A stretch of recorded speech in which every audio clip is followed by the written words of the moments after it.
One lesson learned from systems thinking is that the environment determines what is true.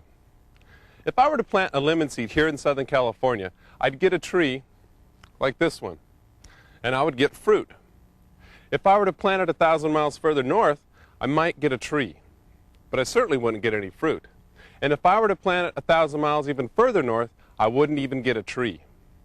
The exact same instructions are in the seeds in this fruit, but it is not true that this seed will become a tree. That result depends upon the environment.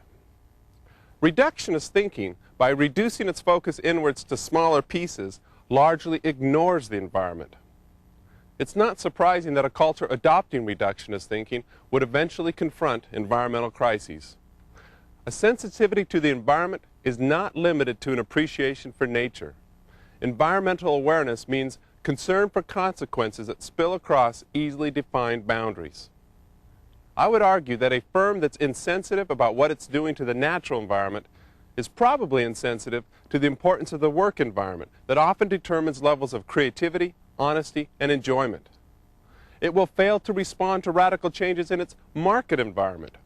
A concern with nature is just one aspect of environmental awareness. And it doesn't matter what organization you're a part of. Companies, nonprofit organizations, schools, and governments are all facing radically changed environments. We're in a new economic age. The environment has changed for everyone. To be insensitive to these changes is to risk extinction. Once our rules for success no longer work, we have a tendency to defend them. But there's no need to defend a lemon seed struggling to grow in Alaska. It isn't a matter of the seed not being good. The instructions in it still lead to useful fruit. The instructions just don't work in that environment. Given that the global environment has so radically changed, it would be terribly surprising if what worked in 1970 still worked today. And the environment continues to change. Any leaders serious about success in this new economy must continually test the effectivity of their theories. One must be prepared to let go of theories that worked in yesterday's environment but not today's. And this suggests something profound for management. About 100 years ago, business people were faced with a new imperative: make unprecedented levels of investment or go out of business.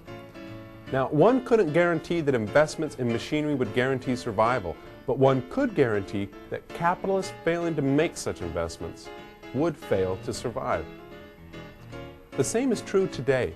Organizations have to make unprecedented investments, not in machines, but in minds, not in buildings, but in the building blocks of learning.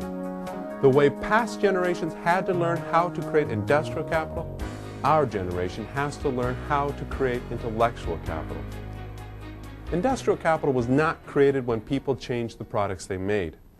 Capital was created once people began to change the methods of making those products.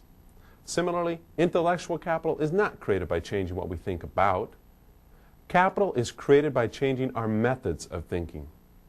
Until we begin to invest time into continually changing and improving our methods of thinking, we will be dealing with intellectual tools rather than intellectual capital. For the last 100 years, the productivity of people who make and move things, the folks who use industrial capital, has continually increased. The productivity of knowledge workers, the folks who use intellectual tools, has not kept pace. To change this will require that we focus upon natural, yet seemingly unfamiliar ways of learning.